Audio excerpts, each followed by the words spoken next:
Hello guys, this is खुशबू है। तो आपने लास्ट वीडियो में क्या देखा था? इसका परिचय पाठ, संख्या पद्धति का। आज हम क्या देखने वाले हैं? प्रश्नावली 1.1 और प्रश्न संख्या 1। तो फर्स्ट क्या है हमारा? क्या शून्य एक परिमेय संख्या है? हमसे क्या पूछा है? शून्य एक परिमेय संख्या है या नहीं? आप P/Q के रूप में लिख सकते हैं, जहां P और Q क्या हो? पूर्णांक है तथा Q 0 के इक्वल क्या है? नहीं है। तो हमें बताना है कि क्या हम शून्य को एक परिमेय संख्या के रूप में लिख सकते हैं या नहीं। अब क्या कहा इन्होंने? Q क्या हो हमारा? 0 नहीं हो। 0 नहीं होगा तो हम Q को 1 भी लिख सकते हैं, 2 भी लिख सकते हैं, 3, 4 सो ऑन लिख सकते हैं। और क्या बोला है?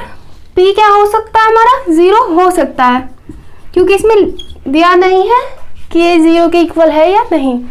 तो इसको हम कैसे लिखेंगे P/Q की फॉर्म में? P क्या हमारा? 0, Q क्या? 1, और इसको हम 0/2 भी लिख सकते हैं, 0/5 एंड सो ऑन लिख सकते हैं। तो 0/1 क्या होगा हमारा? 0। ये क्या होता है? पूर्णांक होता है। तो ये क्या हो गया हमारा?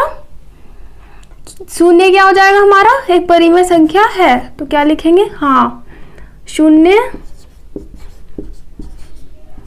एक परिमेय संख्या है।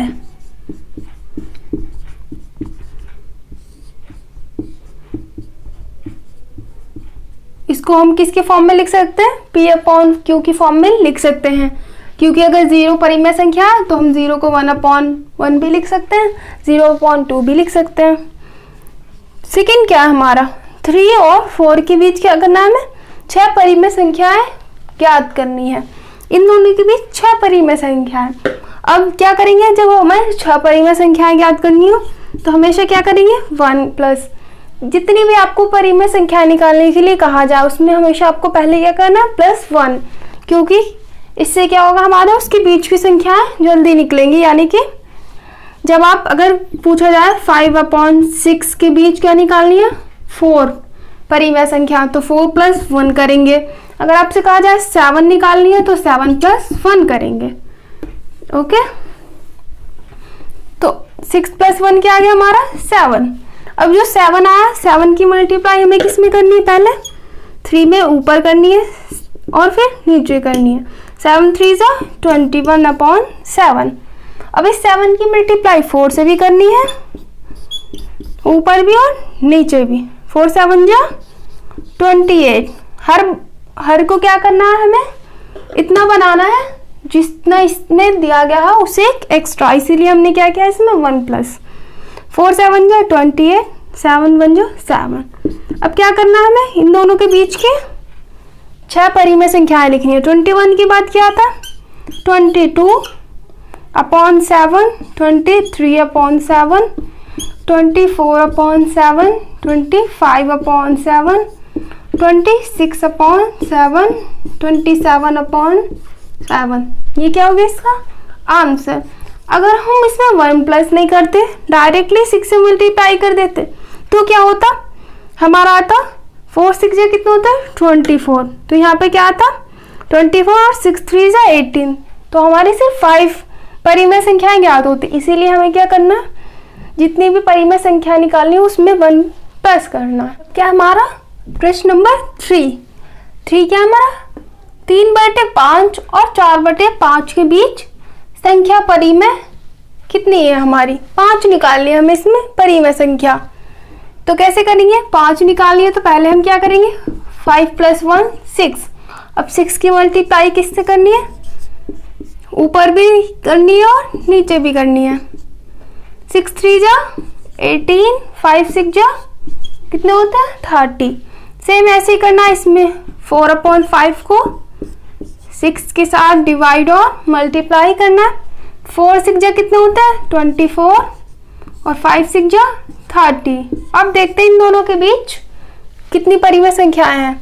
18 के बाद क्या आता है? 19/30। जब भी आपको परिमेय संख्या निकालने के लिए कहा जाए और ये क्या हो? बटे में, तो आपको पहले ये देखना है कि हमारे हर जो है वो क्या होने चाहिए? सेम होने चाहिए। अगर सेम ना हो तो आप एलसीएम लेके क्या करेंगे, सेम बनाएंगे, ठीक है। 19 के बाद 20/30, 21/30, 22/30 और क्या आएगा 23/30। ये आ गए इसके 5 परिमेय संख्या। प्रश्न 4 क्या है, नीचे दिए गए कथन सत्य है या असत्य। इनमें क्या बताना है हमें, सत्य और असत्य, कारण के साथ बताना, और क्या उसके कारण है वो भी हमें बताना है। तो देखते हैं हमारा पहला कौन सा है, प्रत्येक प्राकृतिक संख्या एक पूर्ण संख्या होती है। पूछा है कि जो एक प्राकृतिक संख्या होती है वो पूर्ण संख्या होती है, तो क्या होगा, सत्य। क्यों होगा सत्य, क्योंकि आपको बताया मैंने परिचय वाले पार्ट में कि जो हमारी प्राकृतिक संख्याएं स्टार्ट होती हैं वो 1 2 3 एंड सो ऑन, और पूर्ण संख्याएं जो होती हैं वो 0 1 2 3 एंड सो ऑन। तो अगर 1 2 3 इसमें है तो इसमें भी होंगी, इसीलिए जो प्राकृतिक संख्या है वो पूर्ण संख्याएं भी होंगी। अब क्या है, प्रत्येक पूर्णांक क्या होता है, एक पूर्ण संख्या होती है। अब पूछा इसमें पूर्णांक, पूर्णांक तो हमारे माइनस में भी होते हैं, 0 भी होता है और प्लस में भी होते हैं। तो बट क्या होता है, पूर्ण संख्या हमेशा क्या होती है, प्लस में होती है, तो इसीलिए ये क्या हो जाएगा, असत्य। ठीक है, हमारा प्रत्येक परिमेय संख्या एक पूर्ण संख्या है। बताना है परिमेय संख्या है पूर्ण संख्या है, जैसे कि आपका 3/4, इसको हम सॉल्व करेंगे तो ये 0 पॉइंट समथिंग आएगा, तो ये क्या हो जाएगा, हमारा पॉइंट में आ गया, जो कि क्या है, पूर्ण संख्या नहीं है। तो इसीलिए प्रत्येक परिमेय संख्या पूर्ण संख्या नहीं होती, ये क्या होगा, असत्य। ओके, अगर आपको इस पूरे प्रश्नावली में कोई भी डाउट या कंफ्यूजन हो तो आप क्या करें, कमेंट सेक्शन में राइट डाउन करें, मैं आपके कमेंट का रिप्लाई दूंगी।